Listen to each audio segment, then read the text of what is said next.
E aí galera, tudo bem com vocês? Vamos aí para mais um giro de notícias sobre o Cruzeiro com questões importantes que têm movimentado o ambiente do nosso clube nas últimas horas. Meu nome é Emerson Araújo, esse é o canal 6x1 e desde o início eu peço para você deixar o like no vídeo, se inscrever no canal caso ainda não seja inscrito e usar os comentários para opinar sobre cada um dos temas. Lembrando que o vídeo é feito com o patrocínio do OneFootball, que é o maior aplicativo sobre futebol do planeta. Ele está de cara nova, né? Foi reformulado aí no seu design, tá com a cara mais bacana, mais moderna. Ainda assim é um aplicativo que continua totalmente gratuito e informativo como sempre. Está disponível tanto para Android quanto para iOS e o link para você baixá-lo tá aqui na descrição desse vídeo, beleza? Vamos começar falando do jogo, né? Ontem o Cruzeiro enfrentou o Guarani lá no Brinco de Ouro em Campinas, venceu por 3-2, uma partida emocionante, duríssima, né? A gente sofreu bastante, mas conseguiu a vitória. Nossos gols foram marcados ali pelo Regis, que fez o primeiro, o Marcelo Moreno fez o segundo em cobrança de pênalti e o gol da vitória foi anotado pelo zagueiro Léo. E assim chegamos a 0 pontos na tabela por causa daquela punição imposta pela FIFA, né? Devido ao não pagamento da contratação do volante Denilson, a gente perdeu 6 pontos e agora, como venceu o Guarani e Botafogo de Ribeirão Preto, a gente consegue recuperar essa pontuação e chegar a 0. Nesse momento o Cruzeiro está em 17º lugar na tabela, levando vantagem sobre alguns adversários por causa do número de vitórias, principalmente. E como bem pontuou o PVC após o jogo de ontem, né? O Cruzeiro começou o campeonato 6 pontos atrás de todo mundo e agora a gente está a 4 pontos atrás do G4. O nosso treinador Anderson Moreira, na coletiva após o jogo, valorizou bastante os resultados conseguidos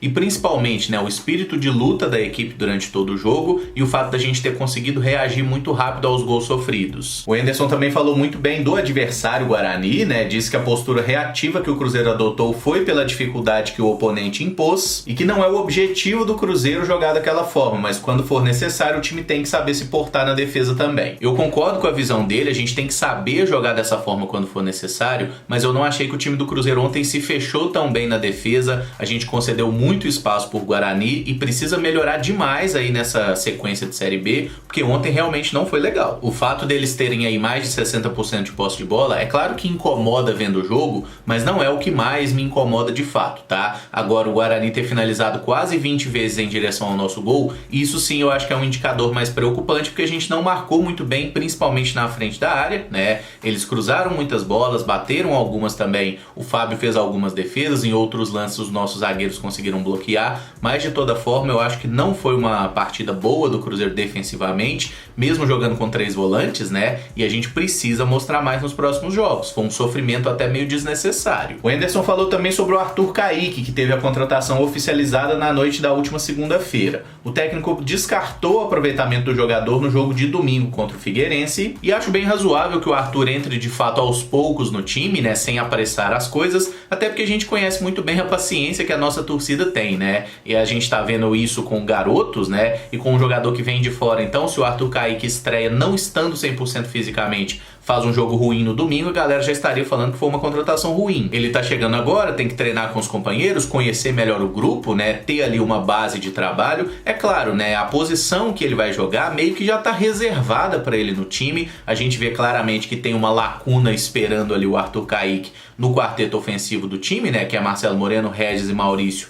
E mais um, que deve ser de fato o Arthur, mas eu acho que a gente não tem que apressar essa coisa. E ontem, por exemplo, a gente conseguiu se virar com o Jadson jogando ali pela meia direita. Foi uma solução em alguns momentos, né? Em outros a gente tinha de fato 3 volantes com o Jean e o Ariel Cabral, além do Jadson um pouco mais postados. Mas enfim, o Stênio parece que ainda não convenceu, não conseguiu emplacar. O Wellington também tem sido aproveitado mais como um jogador de segundo tempo. E o Arthur Kaique, quando tiver em condições, ele naturalmente deve ser o titular. Quem certamente saiu satisfeito do jogo foi o Marcelo Moreno, que marcou pela primeira vez após o retorno ao clube, na 8ª partida disputada, né? Foi numa cobrança de pênalti, mas gol é gol, vale o mesmo tanto. Importante é que ele foi efetivo na chance que teve. O boliviano também deu assistência para o nosso primeiro gol, que foi marcado pelo Regis, né? E com o gol de ontem ele se aproxima da artilharia histórica entre os estrangeiros na história do Cruzeiro. Marcelo Moreno chegou a 46 gols com a nossa camisa. Hoje o líder desse ranking é o Arrascaeta, que marcou 50. Tomara que ele siga marcando nos próximos jogos, melhore vitória, essa média, logo passe também o uruguaio, né? Porque se o Moreno estiver fazendo gol, é um bom sinal de que as coisas estão caminhando pra gente, pelo menos costuma ser dessa forma. E só gostaria de lembrar que em 2014, quando o Marcelo Moreno teve aquele segundo retorno pro Cruzeiro, né? Ele também começou meio mal, ele demorou a emplacar. Após a disputa do Campeonato Mineiro, por exemplo, ele era a terceira opção pro ataque, né? O nosso titular vinha sendo o Júlio Batista, inclusive nos jogos de Libertadores, o Borges era o reserva imediato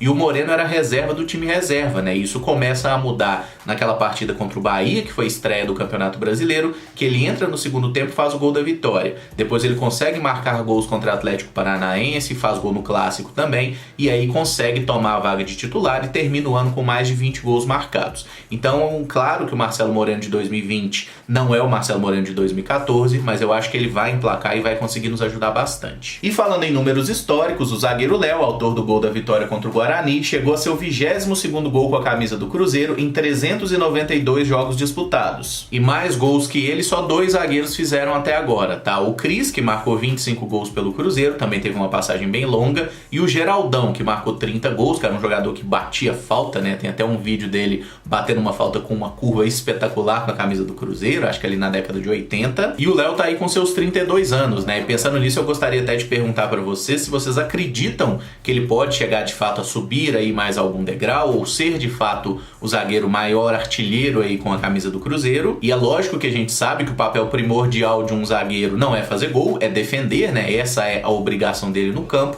Mas a gente sabe também que zagueiros marcarem muitos gols é um indício de que a coisa caminha bem, de que o time treina bem bola parada. É só a gente lembrar 2013 e 2014, como o Bruno Rodrigo, Léo, o próprio Dedé e também o Manuel, né, foram importantes fazendo gols ali decisivos em alguns jogos naquele bicampeonato. E o nosso início aí nessa Série B foi muito bom nesse sentido, né? O primeiro jogo o Kaká faz um gol, no segundo o Léo marca, e o Kaká teve uma chance muito clara ontem, né? Perdeu um gol debaixo da trave sem goleiro. Então eu acho que o Cruzeiro mostra uma evolução aí nessa parte da bola aérea ofensiva. Acho que defensivamente temos que melhorar. Ontem a gente não foi bem, mas eu vejo isso como um bom indicador. Indo para assuntos judiciais, o Cruzeiro entrou com um recurso na justiça para tentar derrubar a rescisão unilateral que o meia Robinho conseguiu. O Cruzeiro não quer o Robinho de volta, quer apenas a revogação dessa decisão de rescisão de contrato unilateral. E um dos principais argumentos é que o clube propôs vários acordos para uma rescisão amigável e todos foram rejeitados pelo atleta. Aí o processo vai correr agora, eu acho que ninguém precisa se preocupar, o Robinho não vai voltar a ser jogador do Cruzeiro, tá? Ele vai jogar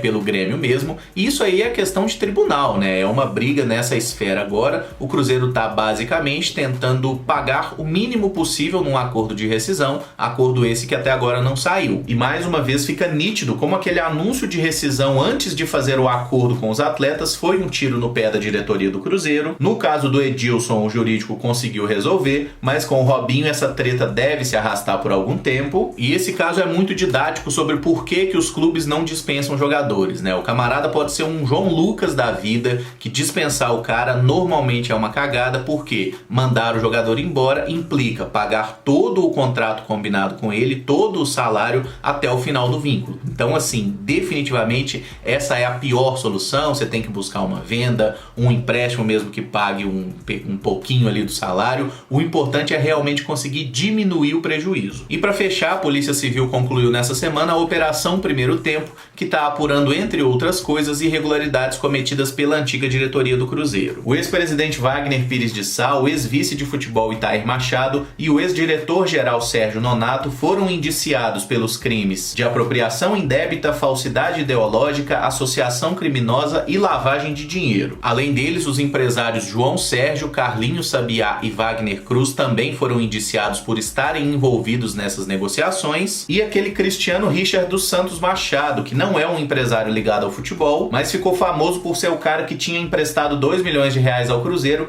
e recebido como garantia de pagamento o percentual de diversos jogadores, inclusive do menino Estevão William. E a propósito, tem matéria lá no jornal Hoje em Dia, inclusive, né, falando que esse camarada, esse Cristiano Richard, pagou 3 milhões e 700 mil reais do apartamento de um desses dirigentes do Cruzeiro. Eles não citaram qual dos dirigentes de fato é, mas esse Cristiano Richard pagou 3 milhões e 700 mil para um desses ex-cartolas do Cruzeiro, tá? Talvez seja por isso que o Cruzeiro tenha sido tão bonzinho na hora de conceder aí garantia, né, como direito econômico de jogador para um empréstimo de 2 milhões de reais, né? Um valor completamente fora da realidade. A polícia diz que pretende aprofundar nas investigações e deve rolar inclusive uma operação segundo tempo. Até o momento eles conseguiram identificar um rombo nos cofres do clube de aproximadamente 10 milhões de reais em valores corrigidos. Feito esse trabalho aí da Polícia Civil, o caso é passado para o Ministério Público, que em 15 dias vai definir se oferece denúncia contra esses 7 indivíduos, né? Ou se é necessário mais investigação, mais provas, e isso a gente deve saber então num prazo de 2 semanas. É uma burocracia muito grande, né? São processos muito dispendiosos, muito demorados, mas eu acho que é bom a gente ver que pelo menos a coisa caminhou um pouquinho, tá? Só que eu acho que ninguém tem dúvida, né, que desses 10 milhões de reais que eles conseguiram provar que de fato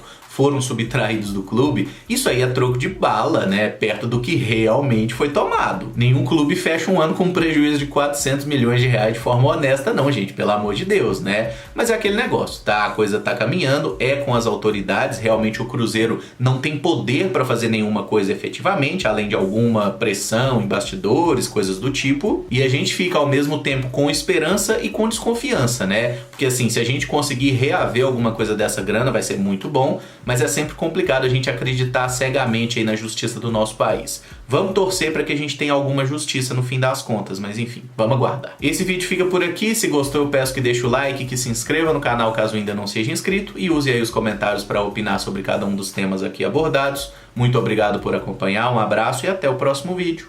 Valeu!